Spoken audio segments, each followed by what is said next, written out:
Good evening, everybody. Erev Tov. My name is Shmuel Sackett, and I'm the co-founder and international director of Manhigut Yehudit, Jewish leadership, and we'll explain exactly what that is. But first of all, I want to start off with good news. I say this right at the beginning because I don't know how long you can stay, and for the people that stay the whole time, I don't know how long you can stay awake. So I say the good news right up front, get it out of the way. Good news. Good news is that Obama is not the source of our problems. It has nothing to do with President Obama. It has nothing to do with President Bush, Clinton, Lincoln, Washington, the Indians, the United Nations, the European Union, CNN, the BBC.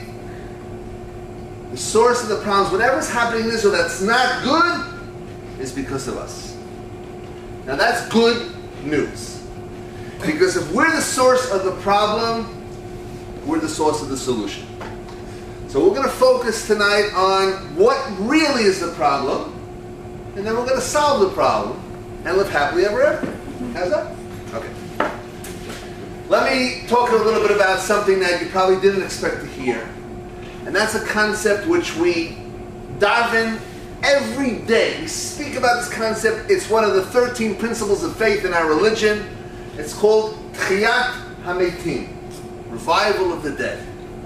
Now, why do we believe in this? It's one of the 13 principles of faith that Rambam says a major pillar of our faith is Tchiyat HaMeitim.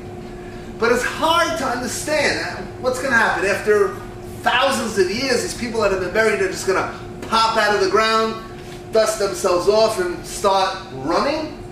It's hard. I mean, we believe in it, but agree with me, it's a hard concept to visualize. So I'm going to give you two words.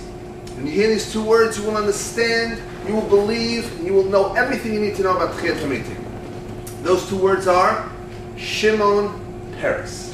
Now, why do I say that? Just for the record, and it's true, we wish the guy well till 120, which is for him is in about 6 months. But in any case, we wish him well, let him live long, far, far away from politics. But if you know Israeli politics, there's no way that this guy should still have any power whatsoever.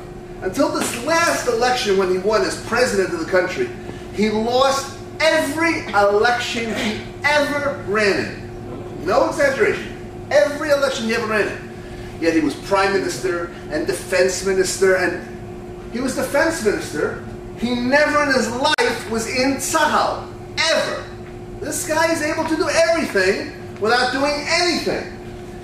And today he's president of Israel, he's running around, he's speaking all around the world. Politically, and I'm just talking politically, he died 50 times. But he's alive and well. So, people don't know, I mean, how can that be? When I speak in the United States, you say, yeah, how can that be? Because in American politics, for example, so president before this one, as you know, was Bush.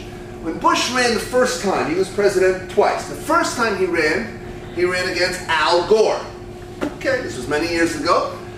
And Al Gore actually got the popular vote, which means Al Gore received more votes than Bush. Like 55 million votes, if I remember correctly. Enormous amount of votes. But because of the electoral system, the way it works in America, the whole Bar-Ilan with Florida, if you remember those years ago. So Bush was elected president. Now, you think 55 million people voted for Gore. He would be a force in American politics. Ne'elam. Disappeared. Nobody knew for months even where he was. Then all of a sudden there was a picture of him in the newspapers. He grew a beard. And I remember it was in a picture, Al Gore has been spotted, he has a beard. And then finally, he made his first public appearance as what? As a speaker in the Senate.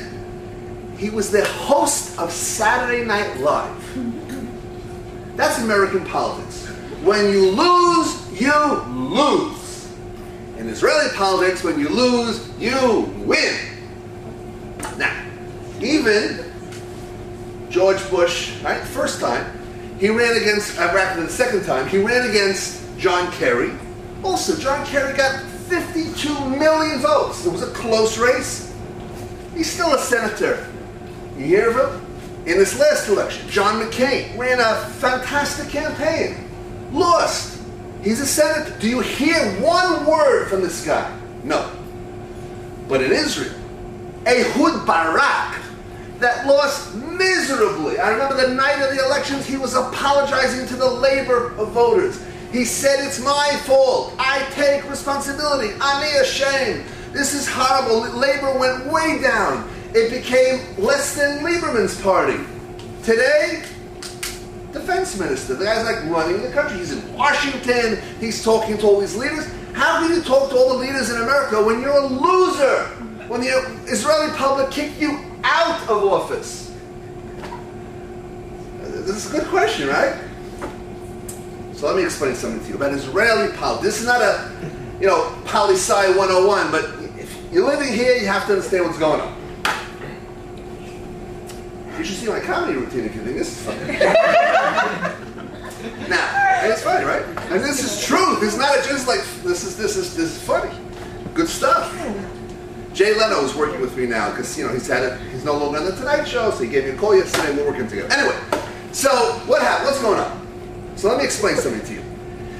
We said all these years that Shimon Peres lost. He lost all these elections, right? And Ehud Barak just lost. It's not true. In reality, these guys won.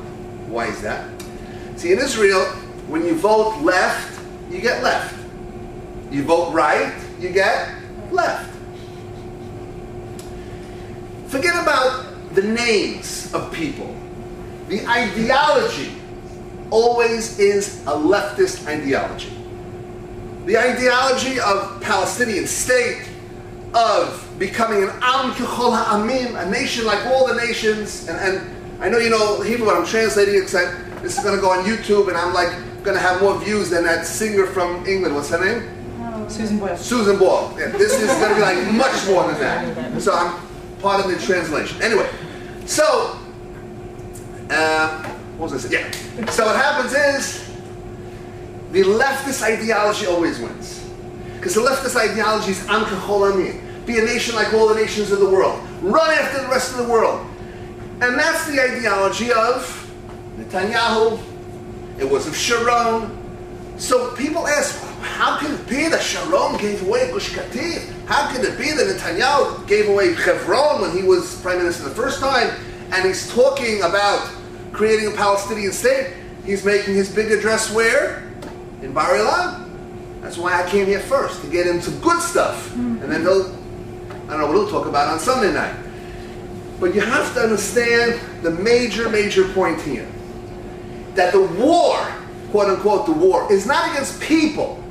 It's against ideology.